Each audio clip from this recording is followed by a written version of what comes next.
नमस्कार, मी सरिता कौशिक. 0 आवरच्या 225व्या भागात तुमचं स्वागत.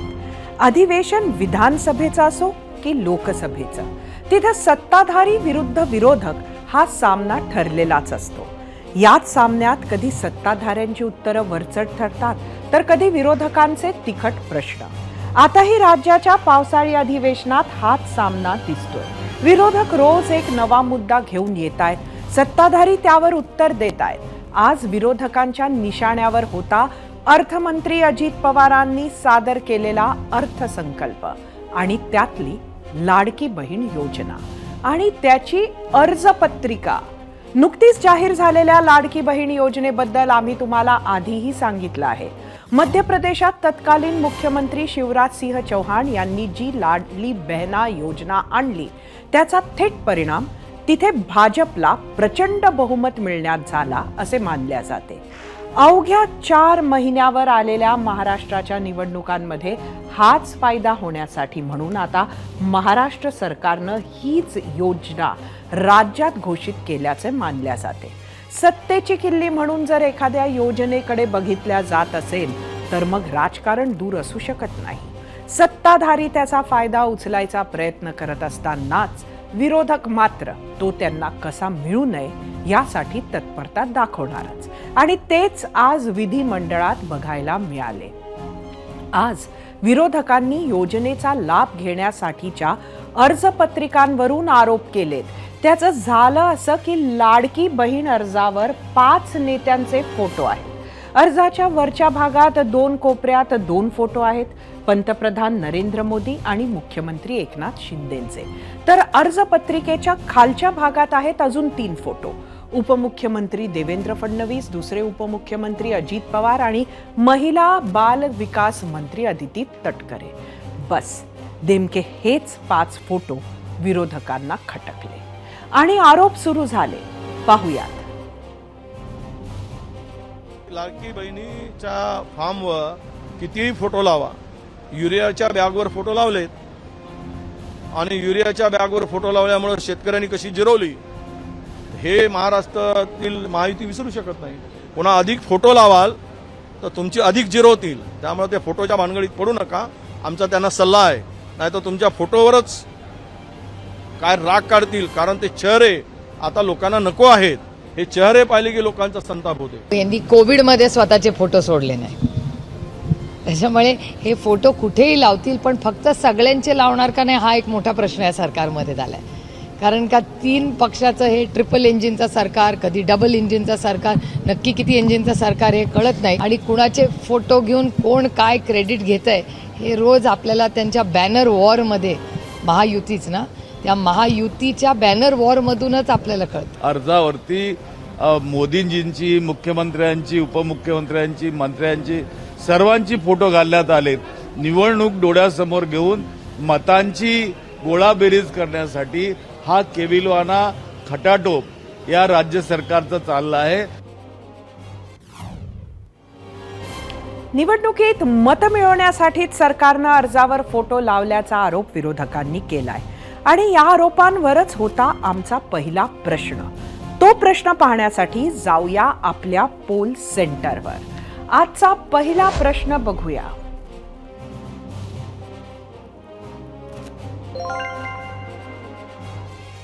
आगामी विधानसभा निवडणुकीत लाडकी बहीण योजना महायुतीसाठी फायदेशीर ठरेल का?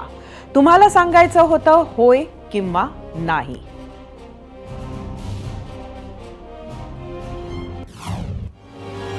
मंत्री शंभूराज देसाईंनी मात्र लाडकी बहीण अर्जावर असलेले मुख्यमंत्री आणि उपमुख्यमंत्र्यांच्या फोटोचं समर्थन केलंय.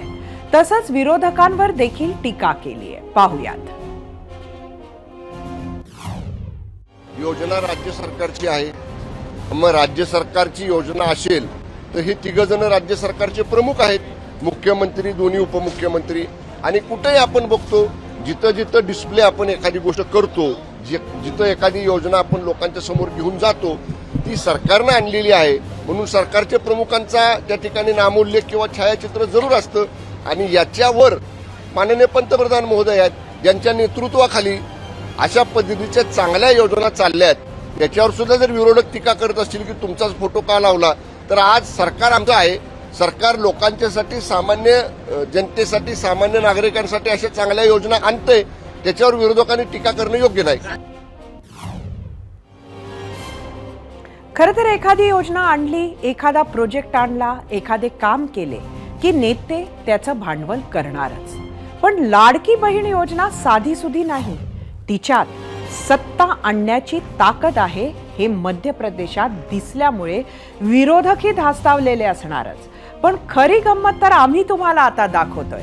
आम्ही लाडकी बहीण योजनेचे अर्ज अकोला, बुलढाणा, अहमदनगर अशा वेगवेगळ्या भागातून मागवले आणि तेच आम्ही तुम्हाला दाखवतोय.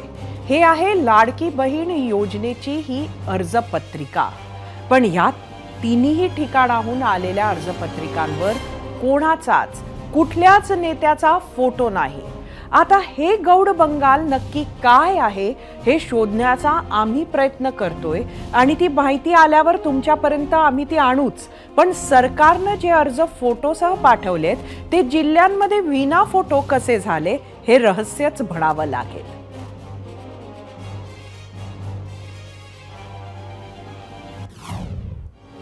ज्या विधिमंडळाच्या पावसाळी अधिवेशनात लाडकी बहीण योजनेच्या अर्जावरून आरोप प्रत्यारोप सुरू होते, त्याच अधिवेशनात आज अजित पवारांनी अर्थसंकल्पावरून झालेल्या आरोपांवर उत्तरं दिली. त्यात दादांनी सर्व विरोधकांना उत्तर देत असतानाच पुन्हा एकदा लाडकी बहीण योजनेवरून भाष्य केलं. राज्यात लाडकी बहीण योजनेच्या नोंदणी करण्यात येणाऱ्या अडचणी, अर्ज भरण्यासाठी घेतला जाणारा पैसा यावरूनही अत्यंत महत्त्वाचं विधान केलं.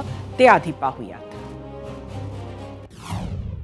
मला जे लाभार्थी ह्याच्यात बसतायत त्यांना सांगायचंय की अजिबात या योजनेचा लाभ मिळण्याच्या करता कुणाला 1 रुपयाची दमडी देखील देऊ नका. अजिबात देण्याचं कारण नाही. कुणी मागितलं तर आमच्या लक्षात आणून द्या. लेक लाडकी योजना असेल, मोफत सिलेंडर देण्याची योजना असेल, पिंक रिक्षाची योजना असेल, शुभमंगल सामूहिक विवाह, महिलांसाठी स्टार्टअप, जलजीवन मिशन, लखपती दिदी, आई मुलींना मोफत दिदी आणि आई मुलींना मोफत उच्च शिक्षण, महिलांच्या आरोग्याच्या योजना, या देखील महिलांना आधार देणाऱ्या योजना आहेत. एवढा योजना आज समाजातला 50% भगिनी वर्ग आहे, त्यांच्याकडं ज्या पद्धतीनं मदत व्हायला पाहिजे होती त्या पद्धतीनं ह्या सरकारने मदत करण्याचा प्रयत्न केला. मला विश्वास आहे की महिला आणि मुलींच्याकडनं प्रत्येक योजनेचं स्वागत होईल आणि महाराष्ट्रातल्या माझ्या आया बहिणींचा सन्मान त्याच्यातनं मिळेल. अजित पवारांच्या उत्तरातून एक गोष्ट मात्र स्पष्टपणे दिसते, ती म्हणजे आगामी विधानसभा निवडणुकांमध्ये महायुती सरकारकडून महिला मतदारांवरच लक्ष असणार आहे. त्यांच्याच आशीर्वादानं पुन्हा सत्तेत येण्याचा मार्ग महायुती निवडू शकते. दुसरीकडे आज वंचित बहुजन आघाडीचे राष्ट्रीय अध्यक्ष ॲडव्होकेट प्रकाश आंबेडकर यांनी मुख्यमंत्री एकनाथ शिंदे यांची वर्षा निवासस्थानी भेट घेतली. नागपूर दीक्षाभूमीवरील आंदोलन, गायरान जमिनीवरील अतिक्रमण हटवण्याची नोटीस अशा काही विषयांकडे आंबेडकरांनी मुख्यमंत्र्यांचं लक्ष वेधलं. या भेटीनंतर प्रकाश आंबेडकरांनी माध्यमांशी संवाद साधला. लाडकी बहीण योजनेवरील एका पोस्टवरून आंबेडकरांनी आपली प्रतिक्रिया व्यक्त केली. 1,500 अनुदान देण्यापेक्षा किमतीवरती नियंत्रण आणावं अशी लोकांची भावना आहे, असं आंबेडकर म्हणाले. ह्या 1,500 दिल्यामुळे गॅसचे भाव कमी होणार आहेत का? माझ्या घरामध्ये रॅशन येणार आहे का? माझ्या बहिणीची असणारी फी जी आहे ती भरल्या जाणार आहे का? लोकांची एक भावना होत आहे की तुम्ही आम्हाला अनुदान देण्यापेक्षा किमतीवरती नियंत्रित करा, आयुष्य आमचं जगण्याचं जे आहे ते आम्हाला आमच्या पैशातून जगू द्या. जसं बुलेटिनच्या सुरुवातीला सांगितलं होतं, अधिवेशन म्हटलं की आरोप प्रत्यारोप होतातच. आणि आज तर उपमुख्यमंत्री अजित पवारांनी अर्थसंकल्पावर झालेल्या प्रत्येक टीकेला आपल्या अनोख्या स्टाईलनं उत्तरं दिली. त्यांनी विरोधी बाकावरच्या प्रत्येक नेत्याचं नाव घेत त्यांनी केलेल्या आरोपांना खोडून काढलं. पण खरे टार्गेट ठरले ते माजी अर्थमंत्री आणि शरद पवारांच्या राष्ट्रवादीचे प्रदेशाध्यक्ष जयंत पाटील. त्याला कारणही तसं आहे. अजित पवारांनी अर्थसंकल्प सादर केल्यानंतर सोशल माध्यमांमध्ये एक व्हिडिओ पोस्ट केला. त्यात त्यांनी अर्थसंकल्पातील अनेक बाबी समजावून सांगितल्या. बस याच व्हिडिओचा आधार घेत 9 वेळा राज्याचा अर्थसंकल्प मांडणारे माजी अर्थमंत्री जयंत पाटलांनी टीका केली. कधी काळच्या सहकार्यानंच टीका केली म्हटल्यावर उत्तरही तसंच अपेक्षित होतं.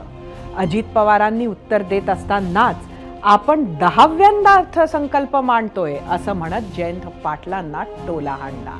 दादा इतक्यावरच थांबले नाही, त्यांनी कविता शायरीतूनही जयंत पाटलांवर निशाणा साधला. पाहुयात. अध्यक्ष महोदय, यावेळेस का कुणास ठाऊक पण जयंतरावांनी भाषणात कविवर्य विदा करंदीकर साहेबांची एक कविता वाचून दाखवली. त्यामुळं मलाही विंदा करंदीकरांची आणखी एक कविता वाचून दाखवण्याचा मोह काही आवरत नाहीये. कवितेचे शीर्षक आहे एवढं लक्षात ठेवा. एवढं लक्षात ठेवा. उंची न आपुले वाढते फारसी वाटून हेवा, श्रेय ज्यांचे त्यास द्यावे एवढं लक्षात ठेवा. ती पूर्वजांची थोरवी त्या पूर्वजांना गौरवी, ती न कामी आपुल्या एवढं लक्षात ठेवा. चिंता जगी या सर्वथा कोणा न येई टाळता, उद्योग चिंता घालवी एवढं लक्षात ठेवा. विश्वास ठेवावाच लागे व्यवहार चाले त्यावरी, सीमा तयाला पाहिजे एवढं लक्षात ठेवा. जयंतराव अलीकडे शेरशायरी खूप रस घ्यायला लागलेले, त्याच्यामुळे मला पण एक शेर आठवतोय. जिन पत्थरों को हमने अता की थी धड़कने, वो बोलने लगे तो हम पे बरसने लगे. म्हणजे लोकांना आपण मदत केली, मोठं केलं, त्यांना पंख फुटल्यावर जिन पत्थरों को हमने अता की थी धड़कने, वो बोलने अदा की थी धड़कने. आता बरोबर आहे साहेब, जरा ऐका राव, थोडं आम्हाला कमी कळत असेल पण ऐका. आता की थी धड़कने, वो बोलने लगे तो हमी पे बरसने लगे. विधिमंडळातून आज एक महत्त्वाची बातमी अपेक्षित होती. विधान परिषद निवडणुकीची आज 11 जागांसाठीचे अर्ज मागे घेण्याची शेवटची तारीख होती. अखेरीस स्पष्ट झालं, निवडणूक होणार. आज कोणीही अर्ज मागे घेतला नाही. 11 जागांसाठी 12 उमेदवार असल्यानं 12 जुलै रोजी निवडणूक प्रक्रिया पार पडणार आहे. विधानसभेतील 288 पैकी 14 जागा रिक्त आहेत. त्यामुळे 274 आमदार मतदान करणार असून विजयासाठी 23 आमदारांचे पाठबळ लागणार आहे. समोर दिसणारे पक्षांचे हक्काचे संख्याबळ ही एक बाब आहे, पण इथे मतदान कसेही होऊ शकते. घोडेबाजार, फोडाफोडी, क्रॉस वोटिंग सगळ्याला 11 जागा आणि 12 उमेदवारांमुळे वाव आहे. लोकसभेच्या निवडणुकीत अनेक नाराज झाले होते. मग ते बच्चू कडू असो की थेट छगन भुजबळ. मंत्रीपद न मिळाल्यामुळेही नाराज असणारी मंडळी आहेत, तर इतर छोटे पक्षही आहेत. त्यांच्याशी आमचे प्रतिनिधी निलेश बुधावले यांनी संवाद साधला. जिथे प्रत्येक मत महत्वाचं आहे, अशा या निवडणुकीत नक्की काय ठरवले आहे या पक्षांनी ते बघूया आपल्या मीडिया सेंटरला. किशोर जोरगेवार यांच्याशी संवाद साधला. ते अपक्ष आमदार आहेत. ते महायुती सोबतच राहणार असल्याचं त्यांनी सांगितलं. तर मार्क्सवादी कम्युनिस्ट पक्षाचा एक आमदार आहे, महाविकास आघाडी सोबत असल्याचं सांगितलं. समाजवादी पक्ष 2 आमदार आहेत, इंडिया आघाडीत आहे. पण इथं महाराष्ट्रात मात्र विधान परिषदेसाठी भूमिका ठरलेली नाही असं सांगण्यात आलंय. बहुजन विकास आघाडी 3 आमदार, निवडणुकीच्या अनुषंगानं अद्याप कुठलाही निर्णय नाही. MIM 2 आमदार आहे. MIMनं सुद्धा अद्याप कुठलाही निर्णय घेतलेला नाहीये.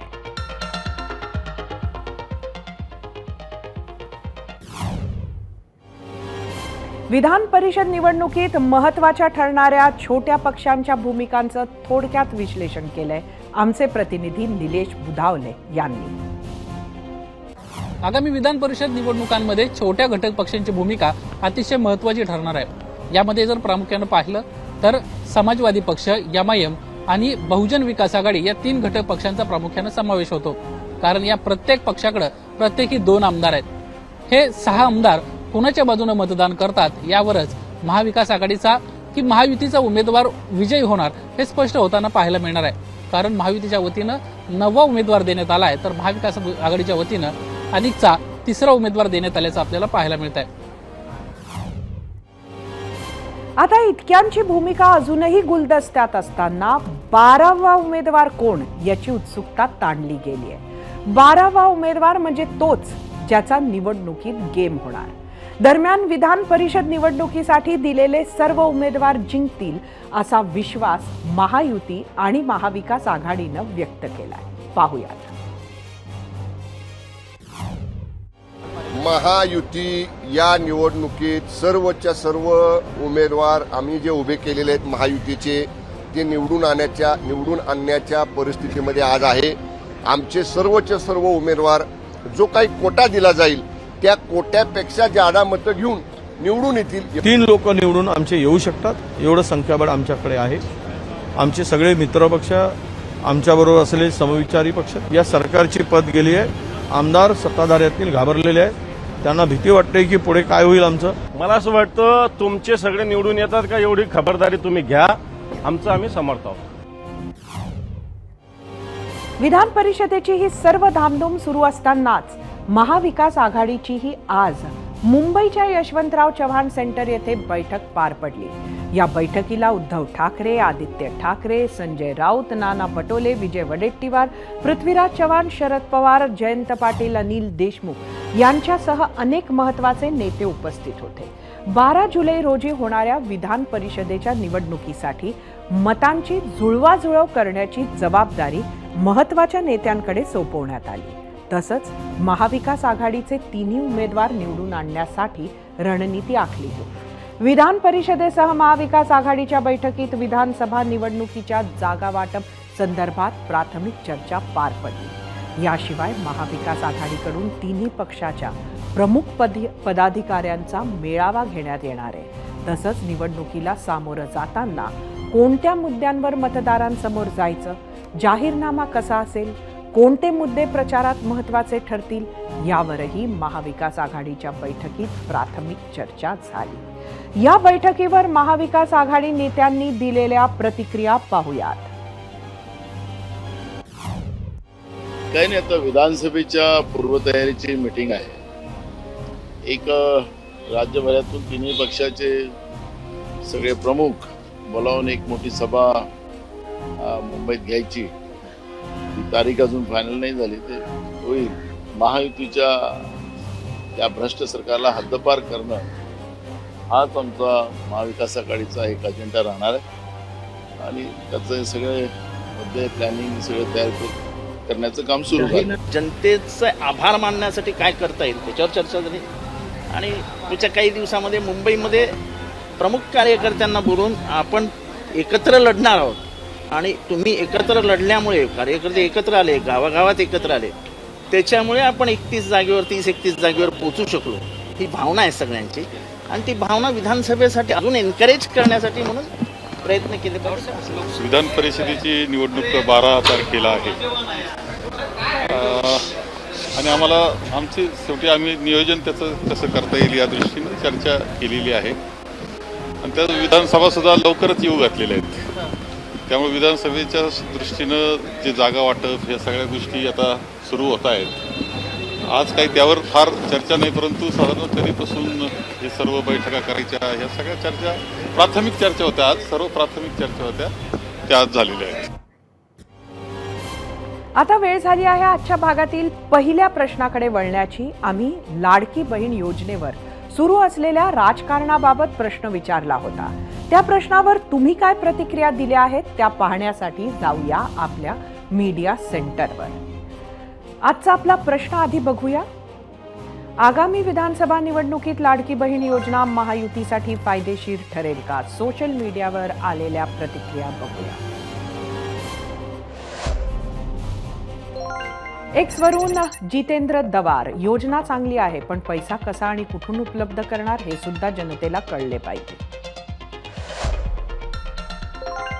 एक्स वरूनच शशांक महाडिक, खूप लवकर जाहीर केली, निवडणुकीपर्यंत ती जुनी झाली असेल, कदाचित बुमरँग होऊ शकते. यूट्यूब वरून शिवम पाटील, लोकांना सरकार तेच आवडतं जे सगळं फुकट देतं. यूट्यूब वरून संदीप कांबळे, जनता हुशार आहे, योजना आणि लॉलीपॉप यातील फरक समजतो. यूट्यूब वरूनच SK, त्यापेक्षा diesel, petrol, gas, light bill कमी केलं असतं तर जास्त फायदा झाला असता. यूट्यूब वरूनच राजमुळे, त्यापेक्षा सरसकट कर्जमाफी करायला पाहिजे होती. यूट्यूब वरून मिलिंद पाटील, या योजनांपेक्षा ज्या वस्तू महाग झाल्यात त्यावर लक्ष घालून आमची अडचण दूर करा. यूट्यूबवर सुदर्शन गायकवाड, खरं तर काहीच मिळणार नाही, फक्त फॉर्म भरून जनतेचा वेळ फुकट घालवणार, 3 महिने फॉर्म भरण्यात जाणार, मग निवडणूक येणार. फेसबुकवरून भालचंद्र मुळे, लोकसभेत फटका बसल्यामुळे पुढील विधानसभा निवडणुकीसाठी केलेली सोय आहे. फेसबुकवरून शिवाजी धुमाळ, ही योजना गेल्या 4 वर्षात का जाहीर केली नाही? येणारी विधानसभेची निवडणूक डोळ्यासमोर ठेवून केलेली घोषणा म्हणजे गाजर दाखवण्याचा प्रकार. इंस्टाग्रामवरून आकाश बेंद्रे, महाराष्ट्रातील जनता या योजनेला बळी पडणार नाही.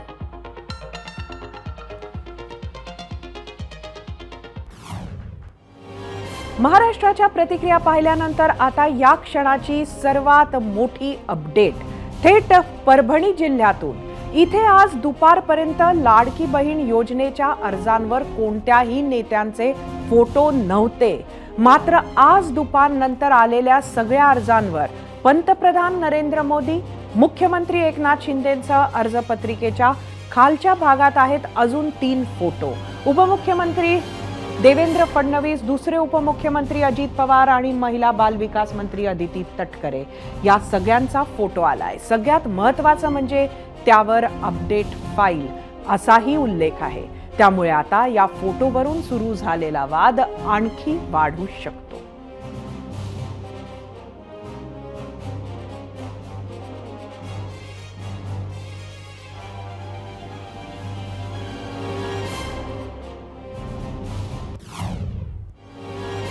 लाडकी बहीण योजनेच्या प्रश्नावर महाराष्ट्रानं दिलेला कौल पाहण्यासाठी जाऊया आपल्या पोल सेंटरवर.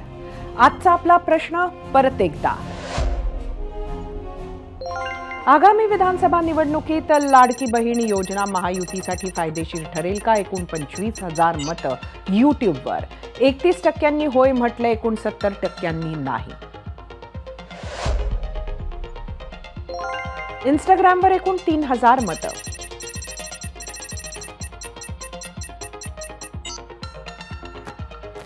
63% होय म्हटलंय, 37% नाही. एकूण 2,000 मतं फेसबुकवर. 28% होय म्हटलंय, 72% नाही. आता बघूया एक्स्ट्रा कौल.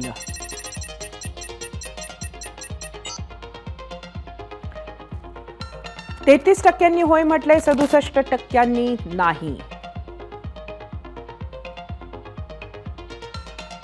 आज विधिमंडळात लाडकी बहीण योजना गाजली. मध्य प्रदेशात लाडली बहिणा योजनेचा थेट फायदा शिवराजसिंह चौहान आणि भाजपला झाला हे आपण 0 आवरमध्ये अगदी परवाच पाहिलं. महाराष्ट्रात लाडकी बहीण योजनेमुळे महिला मतदारांची शक्ती मागे उभा ठाकेल अशी अपेक्षा महायुती करत असेल. आधी अर्थमंत्री अजित पवार यांनी बजेटमध्ये ही योजना सांगितली.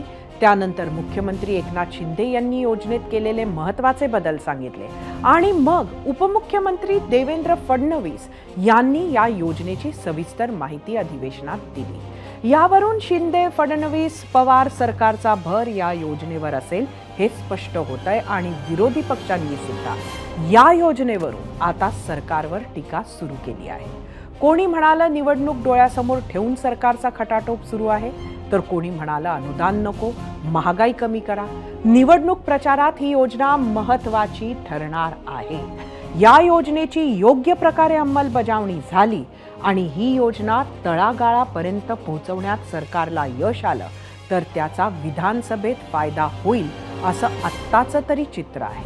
सावध विरोधक यावर कोणता उतारा शोधतात ते पाहायचंय. राजकारणात या योजनेचा कोणाला फायदा होणार, तो होणार तरी का, हे सर्व मुद्दे असले तरी सामान्य जनतेतील निराधार महिलांचा मात्र त्यात फायदा नक्की व्हावा ही अपेक्षा आपण करूया. एबीपी माझा, उघडा डोळे बघा नीट.